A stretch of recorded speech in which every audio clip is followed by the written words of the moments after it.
Welcome to LOA Today. I'm Walt Thiessen. With me today, the man who is thoughts become things, Neo-Positivity. This is your daily dose of happy.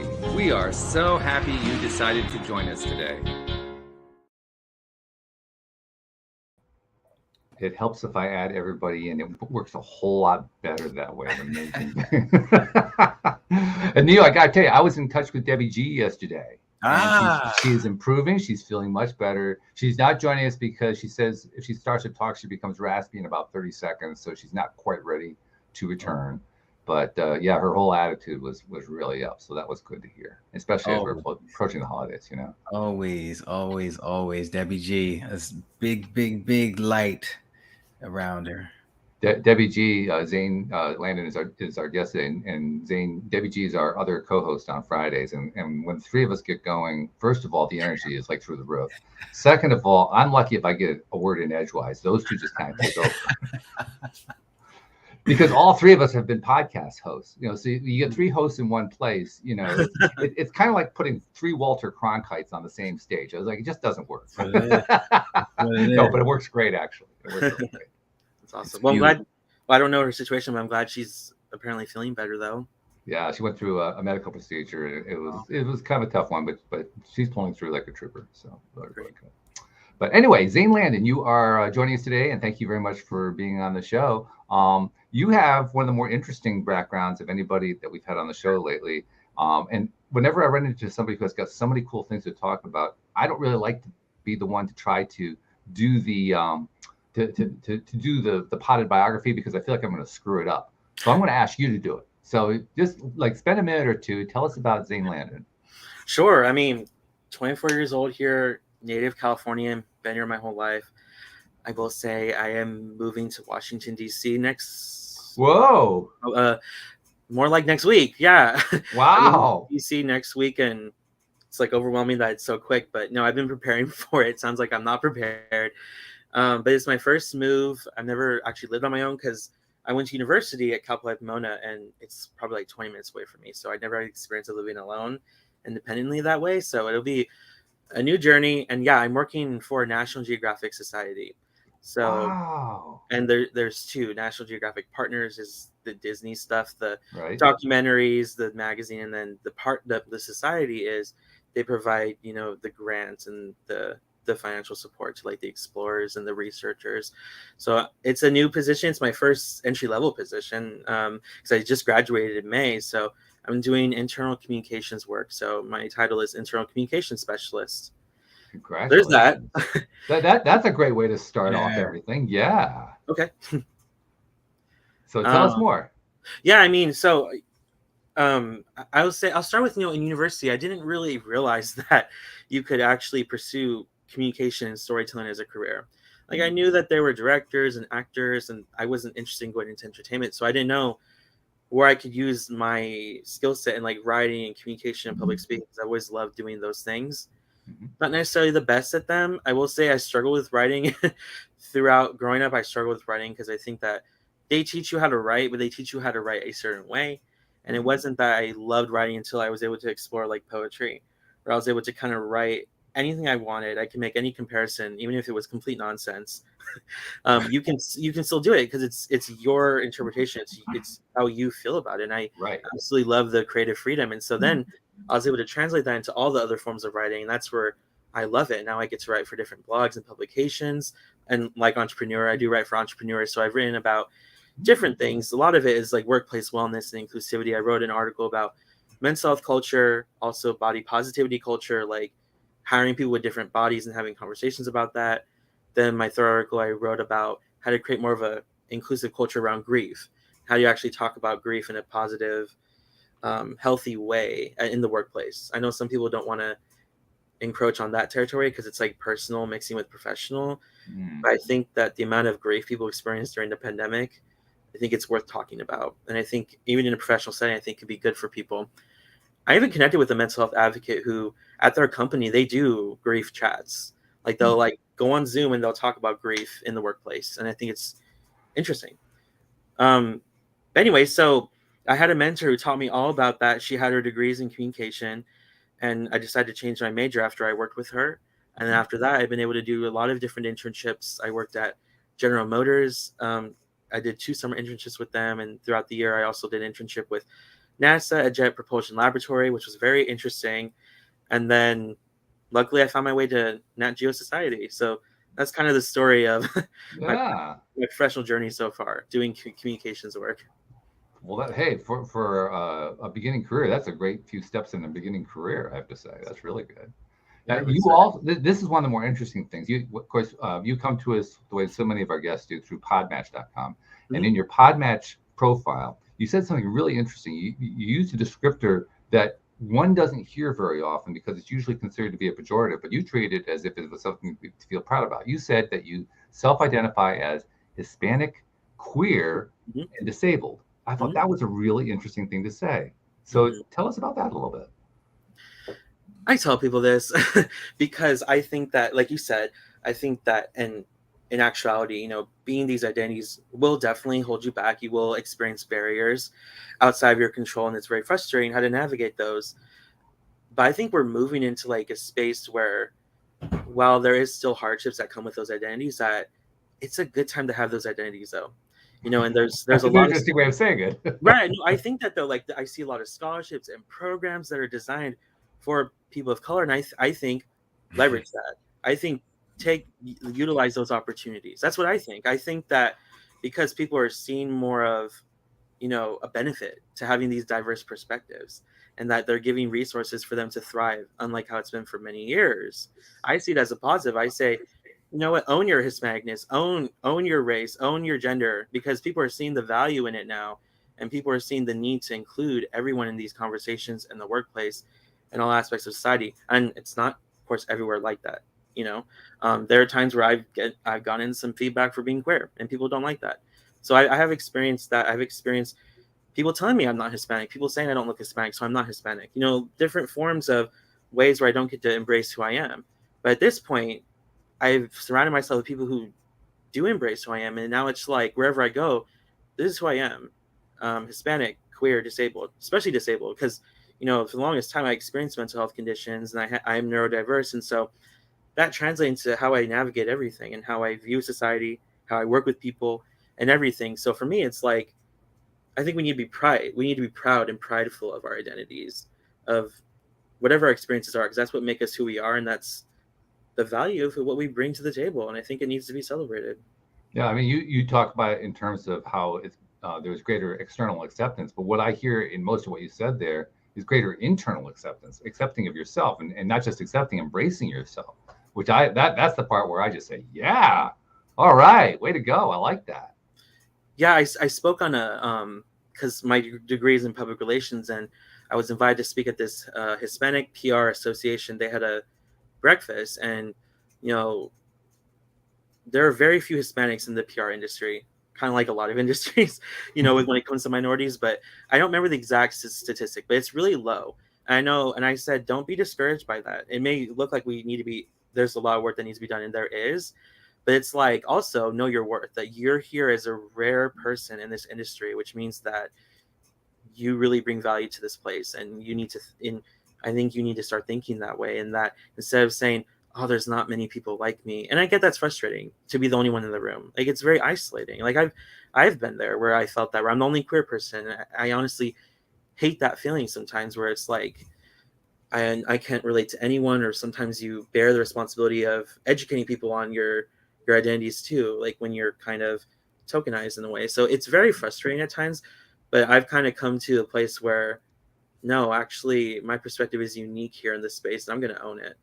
And it took a lot to come to that. It's not like 100% confident, because when I'm in this space in that moment, sometimes I do feel held back at times, What? Can I offer you a little bit of advice in that area? There we go. Because I've being the only Black guy in every room that I walk into for the past, since I've been coming up. When I had normal jobs and was doing normal stuff, I wasn't. But since I've been on the come up, to get into those rooms and get into those higher places, it's majority, white guys. Yeah. To better wrap my head around this, I try to make sense of things so that it comes to the forefront of my mind when I need it to. without me proactively doing it. It just does it. Mm-hmm.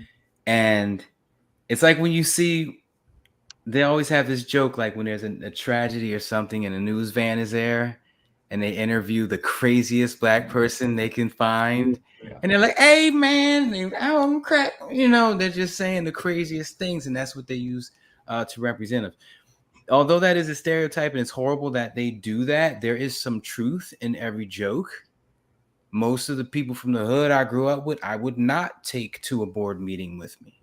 Mm-hmm. Even if I put a suit on them and put a haircut and all that other stuff, I still wouldn't, because it would come out their mouth. And now, I talk with slang sometimes, but they talk, an extreme amount of slang. So it's like when I'm in those situations, I'm like, all right, well, quite frankly, for the betterment of what I'm trying to do, I'm glad I'm the only black dude in this room, because I know they're already looking at us a certain way. Mm-hmm. And for me to be in there representing, I'm good, I'm on the up and up, I'm doing my thing, I got a good mind. And for somebody on the other side of the room to be representing the bottom half, the negative half or whatever, I just don't need that. I got enough stuff working against me. So if you could take any of that I just said with you, for me, it just eliminated any doubt or negative feeling I had about being the only black dude in the room. Because I remember it was happening everywhere I went, and I quickly realized, if I am going to make a come up in whatever I'm pursuing, I have to be okay with being the only black dude in this amphitheater filled with 2,000. I got to be okay with it. So I had to really wrap my head around it, and that was instant for me. And real quick, I wanted to touch on the school system a little bit. You said something that pulled on one of my heartstrings. Mm-hmm. I hated writing. Yeah. My whole life. I hated it. I hated reading my whole life. It just wasn't, and the school system made it that way. Yeah. Because the second I started writing about the law of attraction, it became my favorite thing to do. To this day, I might not write it with my hands. Sometimes I might speak it into a recorder and then voice dictate that onto a piece of paper, but I still consider it writing. It is not one of my favorite thing to do. And the way the school, now think about that. My favorite thing to do, something I was born to do, the school system is designed to make me hate. And so like was that what your experience with it was? And again, also being neurodiverse, I have a hard time concentrating. And so when you're in a classroom and it's very structured and you have to read certain things, luckily I was on a 504 plan where I was given flexibility and accommodations for it. But yeah, it was still very hard, and still I have somewhat trouble reading because I get distracted very easily. But that's Zane, let me ask you something, because that's a term I don't know. Neurodiverse. Can you define that for me? Well, neurodiverse is like disabilities in your brain. So like I do think some people don't say neurodiverse is mental health. I think mental health, learning disabilities, stuff like that. So a lot of times disabilities that impact how you concentrate, how you work, but you don't necessarily see them. It's basically like the term neurotypical is like people who don't have different things that impact our brain that way. I hope that makes sense. Okay, that gives me some idea. I appreciate that. Yeah. One thing that kept going through my mind too, as you were talking, then as Neil jumped in with what he was saying, which was great. In both cases, what I was hearing kind of behind both your messages was, this is an ongoing thing. It's not something that you snap your fingers and you've broken the barrier and you're done, right? Because like all of us, we're going through life and we're constantly running up to different kinds of challenges depending on who we are, where we are, what we are, all that kind of thing. But what it comes down to is, how do we meet them? Every single day, yeah, we got more growing to do. Yeah, we got more improving to do. We got more things to work on. How are we going to approach that? Are we going to treat it as one and done? Or are we going to treat it as day to day? When it comes to the whole reading, mine was a snap of a finger. Not reading, but writing. It was as soon as I found something I was passionate about writing about, I didn't want to stop writing about it. And It's been 14 years now. So that was a snap. You call that one and done. To me, I call that day to day, because every single day you're writing. I mean, the transition, it was like that for me. Now, how do we change the school system from doing what they've done? I believe you would be the man for that. Walt has created a school. He was part of the start of a school where it lets the students basically create the curriculum, and they're not just, doing whatever willy-nilly. They're getting responsibilities. They're learning things that normal schools don't teach you. And Walt, every time we talk about this, I completely forget. Does the last name Ellie ring a bell to you? E-L-Y. My lead flight instructor for paramotor, not for airplanes, him and his wife helped found a school in Connecticut that sounds exactly like yours. Oh, okay. So I'm like, this would be so crazy for them to be on the same page, but we'll talk about all that later. And Zane, I'm in Connecticut. That's why he's drawing that connection. Okay, cool. That's where I founded the school I was involved in. But to answer the question you were raising, Neo, I think the answer is you don't try to change the existing school system. You create something new. I mean, that's what we did. We created a new school. And, as with anything that breaks the mold and so forth, we ran into all kinds of resistance along the way. But, in the end, that doesn't matter. What matters is we created something new. Mm-hmm. And that creation, Neo and I talk about this all the time. It creates a vibration that carries on throughout the energetic realm of society. Yeah. And it doesn't even matter if most people never heard of it. The energy carries anyway. So I wouldn't even consider trying to change the existing school system. Yeah. I'd be simply trying to change my own mindset to what can I create as an alternative to it? How can I offer something different from it? Which isn't all that hard to do, by the way, because if you come up with something that's even a little bit different, you've already broken the mold. It doesn't take a whole lot. There's an analogy I want to throw out there real quick. You just gave me a visual, Walt. I picture like a bunch of strings.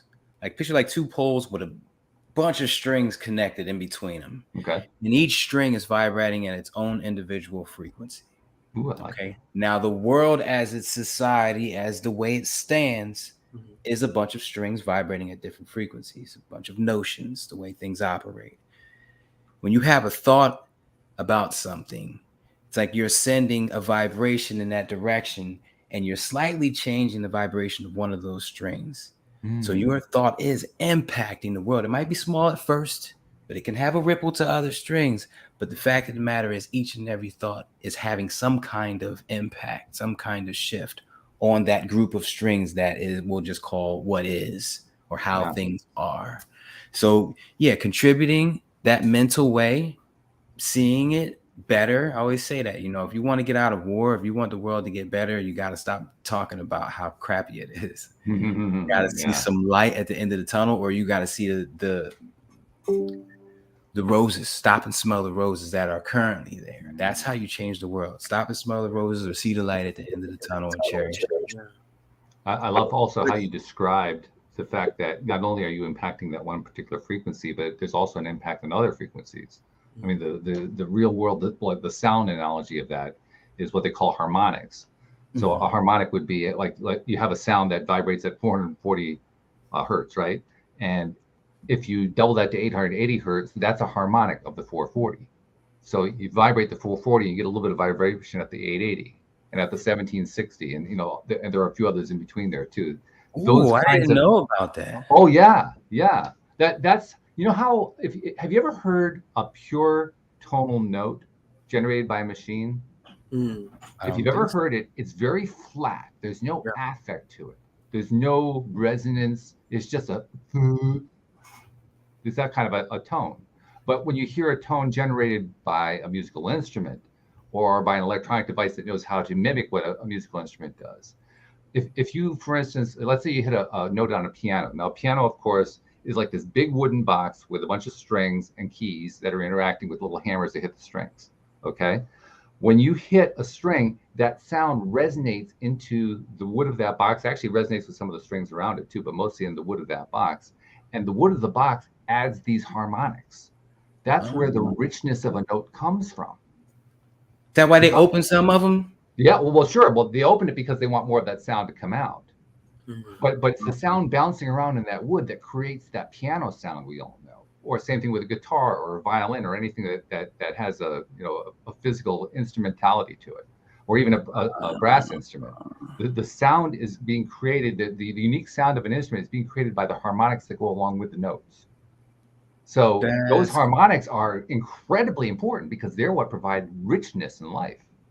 So in wind instruments like a flute or clarinet, it's the sound bouncing off the inside of the tube that's really making it beautiful. Yeah, exactly. Yeah. I never understood. I never thought about that. Yeah. So when you look at it that way, and then apply it to the way we talk about it metaphorically, and it's not just metaphor, it's actually real. When you're putting a vibration out there, if you're letting that vibration play with the harmonics of your world around you, those harmonics give it richness. They give it vibrancy. So even though you're not seeing or hearing where the signal is going out to, is creating vibrancy in ways you don't even see, you don't even hear. I bang with it. I like that. Gary Malkin. Did I meet Gary Malkin on this show? Not on this one, I don't think. No. 7-time Grammy winning composer. I think it's a composer, but he makes music for movies. And he's got a bunch of Grammys. He's into that. He uses like theta, like beta waves and stuff like that in his music. And certain songs of his, when you play them, it hits you in your face. Yeah. Like a blanket of energy just hit you, and it stays there until you hit pause. And you can feel it. Yeah. And I think that's the coolest thing ever. So when Zane, when you were talking about having that impact on other people, that's what I was thinking about. I was thinking about the harmonics of it. Wow. And I want to go back though, because Neil, what you said about the vibrations that everyone has, I thought was really interesting, because I always said, I always think that they kind of paint, this isn't real, of course, but when they paint like time travel in movies, I find pretty interesting. I personally don't think that would be accurate. To me, I think that for something big to change, you have to have a big change when you go back in time. But I think that like you said, your existence there, your vibrations are already going to make a huge impact on the world, because you're not supposed to be there. So like you said, your energy is already going to impact everything. And I think just you being there changes everything, not from one big event you had. So I think that was interesting. Just what I thought. What's it, the butterfly effect? Yeah, your existence there is going to change the butterfly effect, or do something drastic could change in a good or bad way. I don't know. And then there's a second concept that goes along with that. It kind of tag teams on it, which is attention to it. Because as you give attention to something, the momentum of it increases. Yeah. So it can become stronger and stronger and stronger and stronger. So that butterfly effect you're talking about, you give it attention to it, man, that thing's going to explode. It's just going to reach a point where it goes boom. Alternate universes. Don't get me started. No. I think we just did. Sorry, it's too late, Neil. I like the thought of for every decision you make, there's a universe created where the opposite decision was made. Yeah. Oh wow.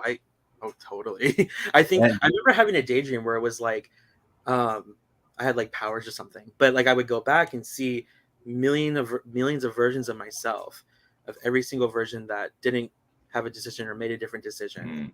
And in the story, I grab a bunch of them, and they help me, but they serve as different identities because they make a totally different decision that you did. And then they have a completely different life. They're a completely different person. So I agree with that. It's interesting.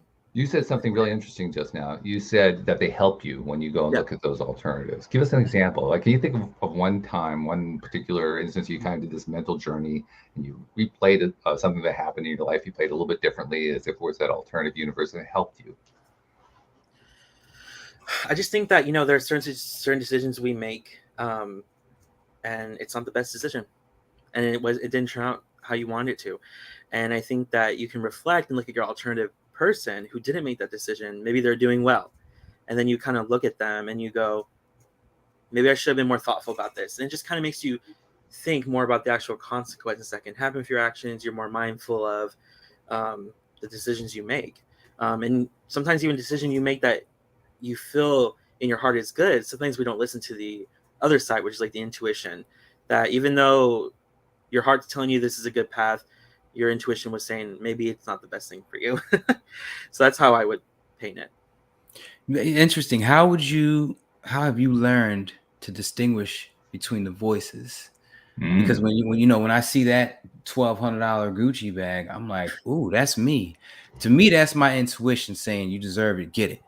And then there's a part that goes, man, I'd love to have it, but not right now. It's Christmas. I got a bunch of money tied up in crypto. You start analyzing. And then you got the ego who steps in after that. It's like, with all its ugly negative narratives. And sometimes you miss the first one. You miss the intuition. So how have you learned to distinguish between the voices? gosh. Sometimes I think you have to like consider them separate identities or realities. Like you think of one, you go, okay, that's this version of me saying that I deserve this. That version of me saying it's not good. I got to step back and have a third perspective and look at both of them and think, what's actually going to help me progress and grow as an actual person? Do I need that bag? Do I really need it? Or is this job good for me? Is it really going to challenge me in a good way? So not even in the third perspective, you're looking at it, like a field.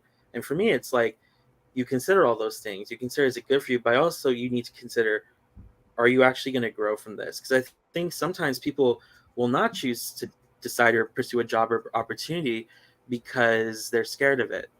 And sometimes, even though your gut's telling you maybe this isn't for you, because I think sometimes, even though we need to follow our intuition, I think sometimes our intuition is based off of fears.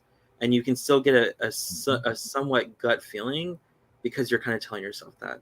So yeah, sometimes I think you have to look, because like even with the job, the job in Nat Geo. So again, I didn't want to move to DC when I first applied for the job, and it took me a while when I got the job to decide I need to do this, even though it's uncomfortable. It's not what I want. I would love to stay here in California, but what is actually going to challenge me in a good, positive way, where I'm going to grow and be like a better version. So I think we have to sometimes go against what even our intuition is saying, if that makes any sense. When did DC become real for you? How long it's been since you were like, oh crap, I'm gonna have to move to DC? Like, how long has it been? I think like this is kind of ridiculous, but when I applied for the job, I saw it was hybrid, but like I just was in love with the position, not just Nat Geo, but it was a position I was looking for. Like that's exactly what I was looking for, and it had the experience that I had, because a lot of the jobs I was seeing wanted years of experience that I didn't have. I think it was when like I was at like almost the final interview where I was like, okay, I actually have a good shot, which means I'm gonna have to move to DC, because I kind of forgot that whole process. I was just focused on getting the job, and then I was like, oh yeah, I have to move to DC. So it kind of hit me later, which is kind of ridiculous. But yeah, but I off and on when I got the job, like that whole weekend when I got the job, I was off and on saying yes and no. Like I was completely committed, then I was like, no, I can't do this. So how long has it been since then? Month, week? No, that was like the end of October, so that was like a month-ish ago, or a month, almost 2 months. Sorry. So still a little fresh, but it's in there. Definitely. But I think it's something that we need. And I think that there are things that we're gonna have to do that are uncomfortable that are gonna help us grow. I love that last bit. You mentioned that before, doing something that's uncomfortable, falling out of that comfort zone, not falling out, walking out deliberately, eyes open. Yeah. That's valuable. That's really valuable, because that's basically you taking charge of your own life, saying, you know what, I deserve this thing. It may scare me, it may actually terrify me. I still deserve it. It's good for me. Yeah. Mm-hmm. Yeah, that's really powerful and impactful, and that can only produce good. That's the other thing that's wild about that. It can only produce good.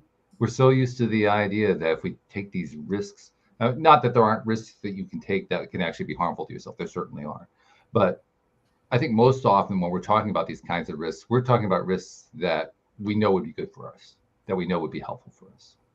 And when we take those risks, they always work out well. Maybe not the way we had in mind. Usually not the way not the way we had in mind. Yeah. In result, yes. Middleman on how you get there. No. Oh yeah, of course. And again, right. I mean, like I said, I'm always open to every possibility, and even if the job, let's say, I worked there and it just wasn't the place for me, right? Mm-hmm. That's still a good thing I learned about myself. And maybe it's going to bring up another opportunity, because I'll say, like, it feels like the universe is purposely designed in ways where I won't get an opportunity. Like I won't get a job, or I won't get something specific. And then the next day I'll hear back from something else. Where I remember I applied for this like internship at Disney last summer. Mm-hmm. I was interviewing for it, and I had my heart set on it. And remember I mentioned the NASA position. That position, I heard about that internship like 2 years ago at that point. And they closed it. They didn't even fill it. So I didn't get it. Oh my. And so I was going for the Disney internship. I was really had my heart set on it. And then I saw the internship at NASA, and I was like, I'm not going to apply. Because I have Disney. And then the next week I was like, I got to apply for this NASA thing. Why wouldn't I do that? So I decided to apply, and it was almost closed. And then I didn't get Disney. And this was like 2 weeks later. I didn't get Disney, and then the next day, NASA emailed me saying we're gonna move forward, with your interview. And I was like, again, just felt like it was designed. It was really exciting. How old are you? 24. I just want to take a quick break and bring up something that everybody needs to key in on. He's 24 and he's applying to Disney and NASA. Yeah. Now think about that. Normal people at 24 are like Walmart, Amazon, Yeah. Disney and NASA are two of the biggest names out there. So I commend you on that, man. And with no fear, there was no if in his mind. He's like, which one should I go to? Like, that's what I'm talking about. That's the law of attraction right there. Well, he did differentiate, and then he said, "Why not both?" In other words, he actually made the shift midstream.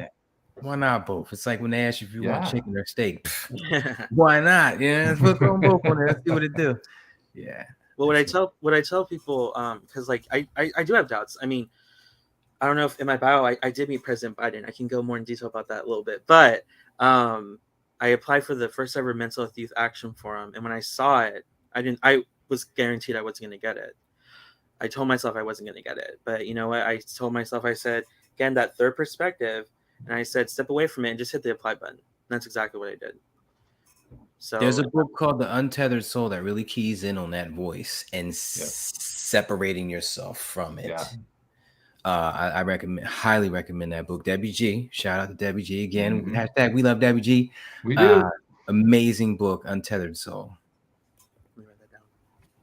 Yeah, definitely picked that one up. I haven't read the whole thing through, but after you talked about one time recently, I picked it up, Neo, and yeah, definitely a good book, especially for somebody who's trying to do exactly what you're trying to do.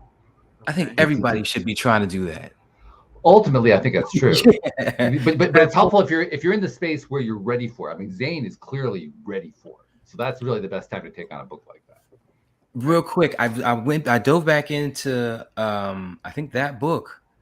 And went through the bookmarks, and they said something really cool. It was like, think about the suggestions that voice is giving you. You know, when your girlfriend misses your phone call, and you're like, oh man, did I do something wrong? Is she mad at me? You know, or boss or anything like that happens. That voice is constantly throwing you all kind of negative stuff. It's beating you up. You look in the mirror, you're like, man, I look good today. Well, you could be, or you could have done. You know, that voice. So they said, if you were to take that voice and put it in a separate person, would you be friends with that person? And then it's like, when you take that voice and put it in a separate person, you know, how would you describe that person? Would you take it to meetings with you? And then it's like, oh my gosh, it's like, ick. It's like, yeah, I don't even want to touch or be near that person. And that's the one you're taking advice from. That's the one you're letting run your, no, not me. Not in this lifetime. Or another way to look at the same thing is, if you were to treat your best friend the way you allow that voice to treat you, would you still have a best friend? Yeah, you wouldn't have no friends. That's right. None. You wouldn't even like yourself. And that's where we are. That's where a lot of people are. That's the reason why they don't like themselves. It's the reason why I can't get a lot of people to meditate, because they don't like what's going on up here. And they don't know how to get around that. Tell them meditation is key to that. You know, practice being quiet. And you'll be quiet more often, but it takes in that space to get better at being in that space. So if they're avoiding that space, they're avoiding getting better at being in that space. And that's life, man. That's that pull. That's that push pull. You know. Yeah, no, I get that, because I get what they're experiencing, because like when I first meditate, it is so overwhelming. You know, especially when you haven't meditated in a while and then you meditate. I actually will get headaches when I meditate because I'm so focused, and I have, again, a hard time concentrating already. And then also you have like literally a million thoughts going through your head, literally millions. And I feel like what people, and what, again, my experience is like, people try to find that center, that stillness when they're meditating. It's like, just let yourself be chaotic at first. Because like I said, when I first meditate, I have trillions of thoughts going through my head. And I think you just need to embrace that, because that's that process. Because then eventually, what's so fascinating is like, you'll have those thoughts and all of a sudden you just feel nothing. And it's such a weird feeling, you know, because it's not something we're used to, because the world is so fast paced. Everything's always moving, and you're like with yourself silently. And it's kind of scary a bit, but it's really peaceful though. And it feels a little overwhelming, but yeah. You have to accept the voices. Don't fight them. People first start meditating, they're like, "Oh, why do these voices?" I did it. Why do these voices keep coming? There has to be a level of not a level of acceptance. You got to accept them as they come and push them away as they come. And sooner or later, your brain will start to push them away for you, giving you time to be in that beautiful space of peace that Zane's talking about. It's funny too, because a lot of people talk about using the meditative advantage to find a way to clear your headspace. I was never able to do it through meditation. I found a different way to do it. I did it through mirror exercises. Ooh, that's a whole nother topic. Right? It is another topic, but you know what made it happen for me was I saw an article by Jack Canfield, the author of the Chicken Soup series of books. And in the post that he wrote, he talked about how he had used mirror exercises to get rid of that haunting voice that just kept chattering away at him.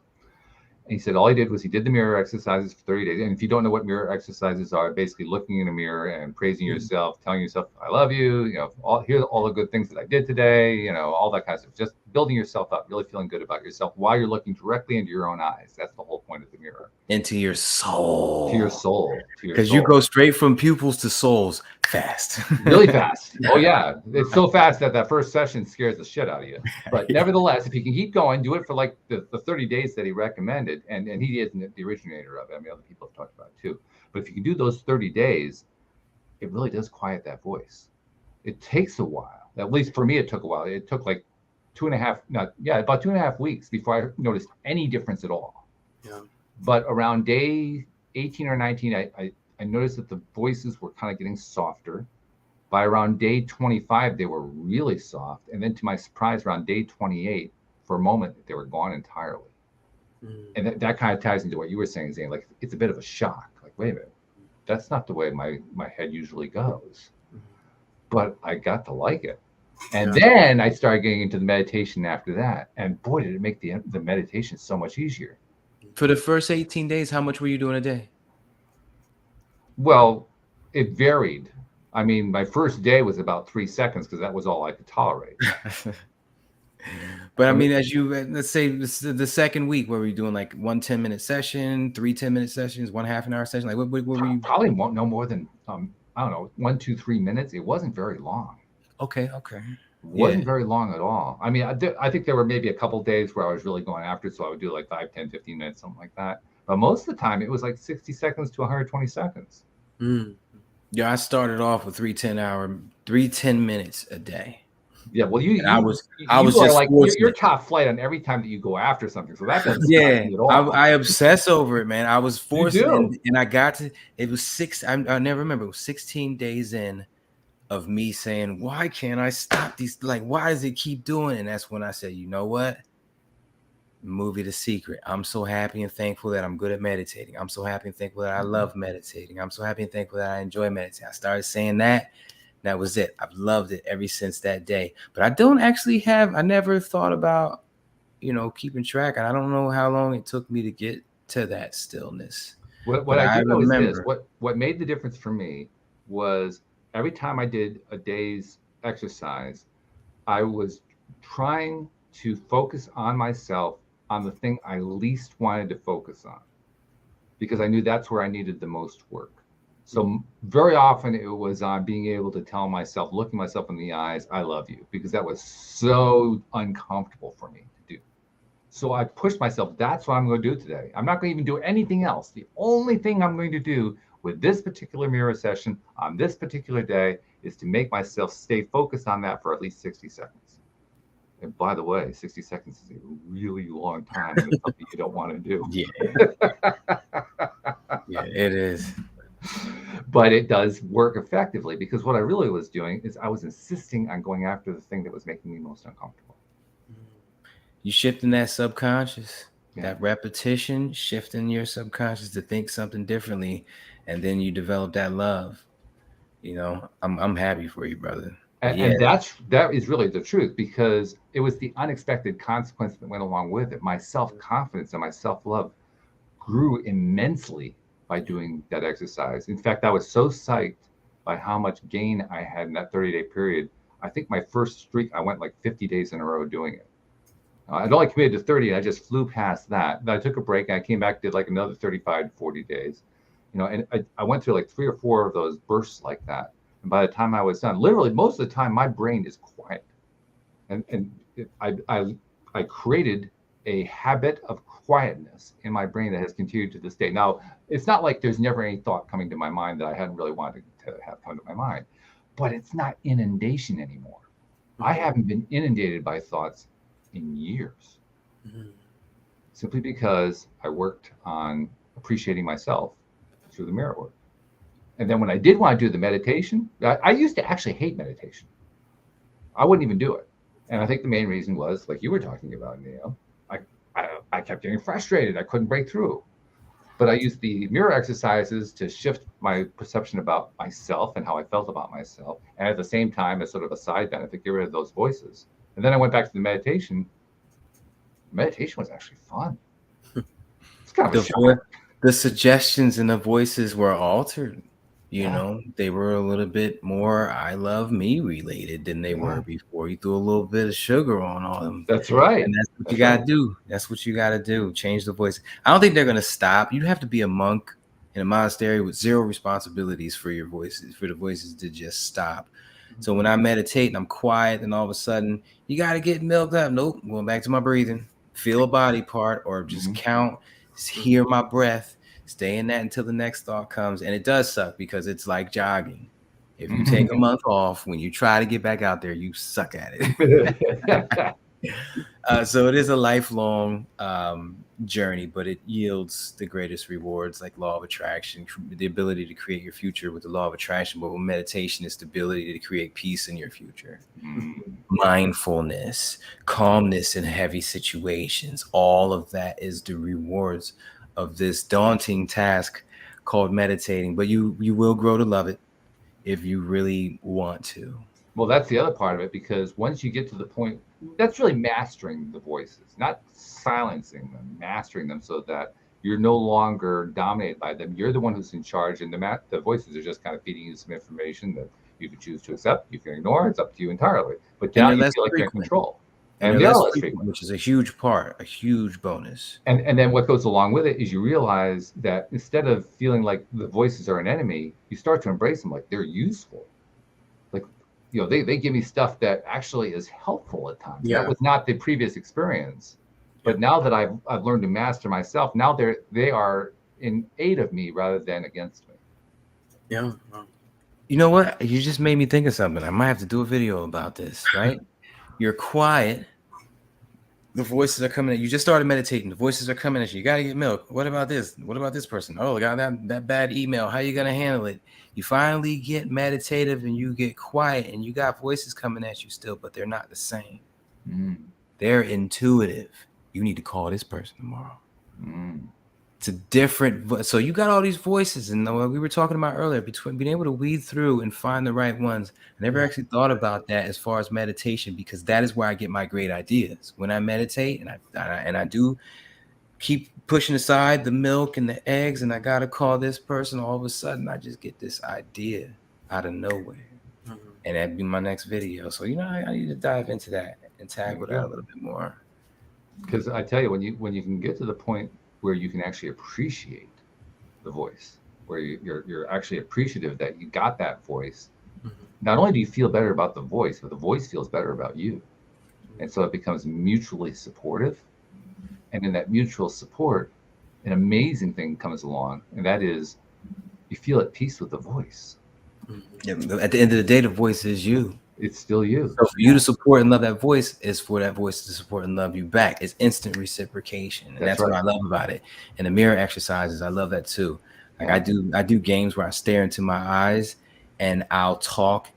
I'll pretend that on the other side of the glass is God, just taking over that form, and I'll talk, and the stuff you get back is crazy. And then I flip it. I've took it as far as I flipped it, and been God giving myself a message. And then you get I take mirror exercises to the next level. I have to get back into them, but I've done so many different experiments, and it's so funny what your mind will say and throw at you in those situations. But that You get into your soul. You can't lie to yourself. You stare in the mirror and say the wrong thing, you'll know. You'll be able to see it. You'll know. Yeah. And that's why I love it over there in the mirror. Hey Zane, I got to ask you. The show is LOA today, Law of Attraction. We don't actually talk about Law of Attraction a lot, although we tend to do it more on the Friday show than on the other shows, on the other days, because I do it 5 days a week. But the concept has a lot of things that we've talked about over the years, including the skills that we develop over time in terms of being able to manifest what it is that we want to manifest. Now, you, in the story that you've told today about your career path choices and so forth, you were really telling a manifestation story, or a series of manifestation stories, and how you made adjustments to the way you thought about things, about events happening, and then got different results out of it. Mm-hmm. So what I wanted to do is first ask you, did you think about any of that consciously? Like, yes, I'm going to manifest this new job. Was that ever part of your process? And then I also want Neil to jump in with something that he and I were talking about. I think it was 2 weeks ago, Neil, where you were introducing everybody to the idea of reality as the wall. Yeah. Oh my goodness, the wall. I want you to jump in on that one. But Zane, first, the first part of it, did you actually think about it as I'm trying to manifest something? No. And in fact, I was always worried that I would manifest my fears, because I remember I had a hard time with rejection growing up. I still somewhat do, not as bad anymore, because of that shift I had. But back then, when I would be rejected from something, I would think it was a rejection of me as a person, not as whatever it was. And so I would take it very personally. And so to protect that, I kind of built this armor where I said when I went into something, I would tell myself I wouldn't get it. So if I didn't get it, I wouldn't be as disappointed because I expected it. So I actually was kind of worried that I was manifesting I wouldn't get it. So I wouldn't get it. But I don't know. I think also sometimes we tell ourselves that, but in the back of our head, we do think we manifest it. Because, I mean, of course, like I said, when I applied for the Mental Youth Action Forum, it was very competitive. I applied for it and I told myself I wouldn't get it. But I think at the back of my head, I was manifesting that I would get it. Because I would have dreams about it. I would have dreams of getting accepted for some of these things. And sometimes it didn't work out. But, luckily for this, it did. And I wouldn't say you manifest that specific moment, but all the little things that I manifested and all the things I created was why I was able to get something like that. But believe it or not, I thought your answer was going to be something in that neighborhood, which is why I want to do the second part here. So Neil, tell him about the exercise that you created, because I think it's really germane and really cool. Basically, it's like this. The building in DC you're going to be working at, have you ever seen it? Mm-mm. Okay, so when you're picturing yourself in that building, it's not that building. It's it could look different. Right. It could be on the other side of the street. Right. So in your mind, the building that you are seeing yourself working in, since it only exists over there, you could play with it. You could, if you were to say, I run that building, I got a promotion real fast, the Eagle's going to step in and say, you haven't even been there yet. That's next month, but for you to look at the mental building that you created, that's not that building, clearly, because it exists only in your mind, and that one's real and it looks different. If you were to say, I run that building, I got a fast promotion, I'm killing it there, the Eagle can't really say much because it's your building and your mind. You could do what you want. And, when I was talking with Walt, I applied it to, people like me trying to picture what my dad's doing right now. I know my dad. I know him, more than anybody else. But if I try to picture him right now, that's not him. Yeah. He's over there. This one's in my imagination. He could be on the sofa. I'm picturing him playing tennis. So this version of my dad is not my real dad. So for me to hand him $1 million and say happy birthday, the ego can't mess with that and say, no, you didn't. You can't do that. You know what it would take to do that? It has to let it fly, because the mental me just did hand the mental my dad that money, that mental cash. And so I use this as a mental exercise to sit in a good headspace, because when you're vibrating at that frequency, any two things that vibrate at that frequency will naturally pull towards each other. And I call it the wall because basically it's what's on the other side of that wall. I can't see what's on the other side of that wall. So it's, according to science, it's just infinite possibilities. Like you might say my son's on the other side of that wall. Well, according to science, it's just infinite possibilities. Yeah. So, and that just so happens to be the perfect description of what's going on in my head. infinite possibilities. I can create whatever I want. And so on the other side of that wall, I see as the mental world pushing, penetrating through that wall. And then it eventually thoughts become things are reality. So it's kind of like I try to come up with different ways of seeing things. So when situations hit you, you filter it automatically that way, and you see the best case outcome. So you're no longer scared or fearful of what could be, because you're just, I know what's going to happen. So on the other side of the wall, it's coming through. It'll be here soon. And so it just feeds so many different aspects of the law of attraction. I try to compound exercises, but yeah, that's where I'm at with it. And I got to tell you, I've been doing it for a week or so now, but I've been doing it for really big things, and of course they take more time because I see them as taking more time. So I don't have any fruits of this labor yet.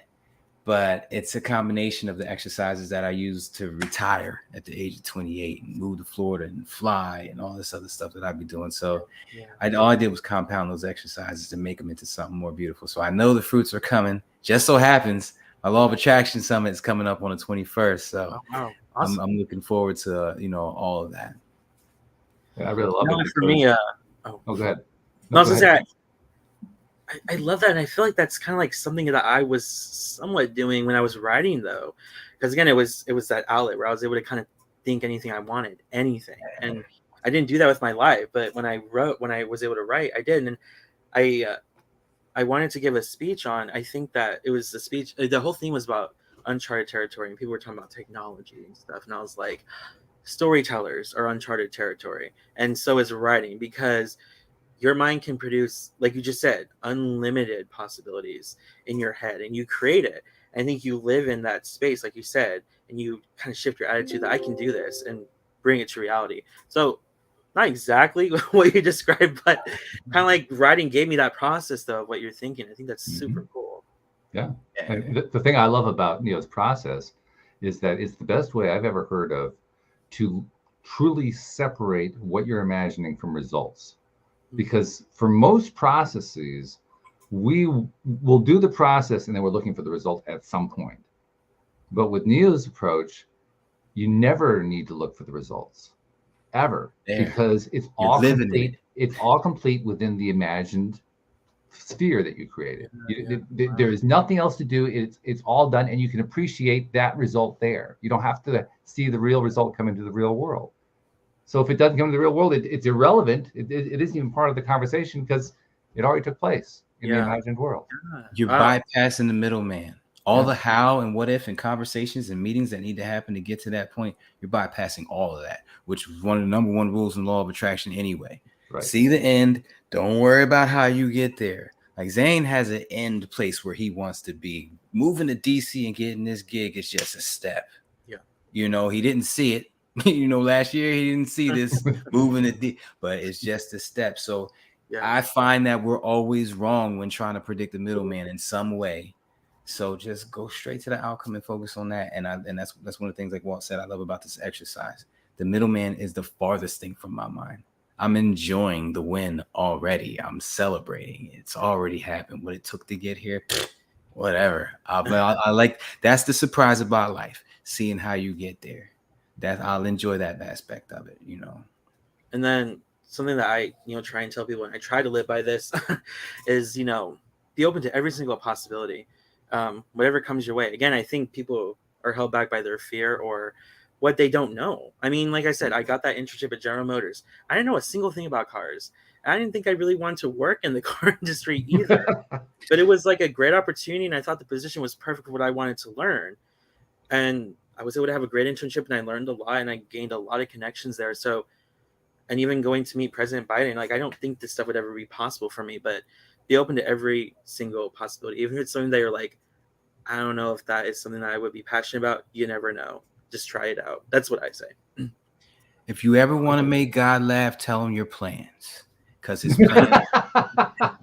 his plans for you are so much bigger than yours. And when you're open, like he said, he never planned on meeting the president, but he was open to God's plan, and he ended up meeting the president. Now he's moving to DC where the president lived. Gotta be open. Closed-minded, it's just, you're blocking yourself. You're literally putting yourself in a bubble, and not enabling yourself to grow or anything inside. You got to stay open. Yeah, I gave a speech. Oh, no, go ahead. Oh, quickly, no, yeah, I gave a speech one time for an alumni night at my university 2 years ago because I got a scholarship, and I told people to imagine their most successful self, and they could see that destination, right? And then I asked them to triple that success, and a lot of them said they had a hard time actually envisioning what that actually looked like. And I said that, like you said, we're in a bubble, and we may want to be successful, but like that's still our bubble of success, right? And we don't go into like what the heck is possible out there, like completely in the stars. And I say at the end, even though it looks like they're in the stars, they're still within us. We just have to tap into it. But it feels like it's out of our reach, but it's not. It's us. We are made of star stuff. We are. Joni Mitchell had it right. We are stardust. I love that, stardust. Hey, Zane, I want to ask you about one more thing because we're kind of running out of time. You have a magazine. You got to tell people about the magazine. I started PositiveVibes Magazine, which is an online magazine where we just tell like the authentic stories of the mental health experience. And I started in, right when the pandemic started in May of 2020. Good timing. Yeah. I feel like a lot of people were tapping into some potential during the pandemic. A lot of podcasts came. I think because a lot of times the pandemic kind of left people purposeless. And I think some people actually like ran with that purposeless and decided to do something cool or create a purpose. Yeah, gave themselves it. Anyway, so it was actually a class project. We had to create our own publication for this project. And I decided I had this moment and I was like, what if I actually start this? And I asked my friend and she was interested too. So we just started off with blog posts about mental health. And then we actually had someone reach out that wanted to be interviewed, and that changed literally everything. Nice. Now we don't write about blog. We don't do blog posts or anything like that. We just focus on literally people's storytelling, where we tell the stories of people and their lived experience. And we talk about the raw truth. Like we had someone that went into detail about their assault. We had someone who talked about how they were involved in gangs and now they're a celebrity publicist, stuff like that. I mean, these stories were like, they really transformed their life and they really turned their traumas into like wisdom and opportunity. And I think that's just so inspiring. You gotta get me on there, Zane. You gotta get me in there. Oh, man. Absolutely. Get Neil on there. He will be a winning contribution. I promise you. Oh, I'll email you. Yeah, get with me. You will not go wrong having Neil Positivity as part of the magazine. Absolutely true. And I love the fact perfect name for the perfect, Positive Vibes Magazine. Right? Yeah. Neil Positivity, absolutely. Well, with a name like that, he fits in anywhere. I mean, come on, let's be honest. That's my jam. That's why I chose it. I see you can't go wrong with that. That's right. Yeah, that's good stuff. But I love what you have done with that. Do you have plans for where that's going to go? Where Positive Vibes Magazine is going to go? No, I really don't. Right now, I just want to focus on just telling stories and keep doing that. And we definitely have a list of people that we have to still release stories on. So we have a couple of stories we still need to release, like 5 or 6 or 7. So we always have content coming out, and we're always excited to just share their stories. So I don't have a big ambitious goal for what the magazine is going to contribute or become, because I just want to focus on that storytelling aspect. Even if it stays where it is, I'm fine with that. I just love the storytelling part of it.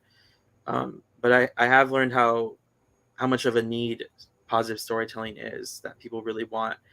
And what I would love to see, I wish there would be some producer that would pick up on it. I would love there to be a positive news network or a positive news channel. That's all it's about. And in positive, we're working on that. We're working on it. I want that to be a thing. Hashtag WG. You're going to do that. Please loop me in, because I've wanted to see that for a long time. And I know John Krasinski was doing the happy news. I don't think happy news is what I would be going for. It's the positive news, like people who are making a difference. And sometimes you have to shine a light on the bad stuff that's going on in the world and show the people that are doing the light work, though. So I'm happy you all are working on something like that. How often do you come out, and how can they reach it? Yeah, you can find the magazine Positive Vibes Mag. That's the handle, and then all my handles are my name. So find me on LinkedIn, Twitter, Instagram, Facebook. So reach out about anything you want to talk about. And how often? Is it weekly or? How often do we release stories? Yeah, we release once. We try to do once a week, but If not, we'll release it like every other week then. Okay. Yeah. Check them out, y'all. Check them out. I want to definitely see what kind of information I can pull off your recent guests. Yeah, we'll link to your LinkedIn too, because I guess that's the best place to find it. Yeah, that's I'm most active on there. Okay. All right. Yeah, and to kind of pile on to what you were saying, I love the fact that you are passionate about being a storyteller, because ultimately that is the passing of good news. That is a good news podcast. I mean, you saw when you saw the credits. I mean, most people listening to the show are only hearing the audio, 99% of them. But those few who see the video also see that, and I actually say it in the intro, that this is your daily dose of happy. Well, daily dose of happy to me means that everybody who's coming onto the show is going to feel better by the time they're done, whether they're listening, whether they're a guest, whether they're a co-host, whether they are the host himself, who also wants to be in that space. And in the process that we get there is inevitably through storytelling. So I'm 100% on board with you about your love of the storytelling. And I just want to tell you, connect the two together, because that is how you spread good news. And that's why the magazine was the opportunity for me to connect mental health disability advocacy that I love doing with storytelling. I think that's the most powerful way you can advocate, is telling your story. And again, the vibration ripple effect, where someone else shares their story and then it impacts 100 people, and then it keeps moving on until it creates that, I don't know, paradigm cultural shift or whatever. Something like that. Let's do it. Really good. I got one more thing I got to do before we finish for the day. And this is something I do with all of our giving guests who join us on the show today. There are many people whom you've never met, whom you've never seen, who perhaps read PositiveVibes Magazine, who heard you on a podcast, who heard you in one of the other ways that you interact with the public. And you touch their lives and you help them in some way that you never knew about. We never get credit for those, not publicly. So I like to give credit by saying, on their behalf, thank you for what you've been doing. Thank you for what you're continuing to do. Thank you for what you will be doing. Oh, well, thank you so much. Definitely. And shout out to my first responders and military. Absolutely. Appreciate you guys as well. And thank you to our listeners everywhere. We'll see you all next time here on LOA Today. Goodbye, everybody.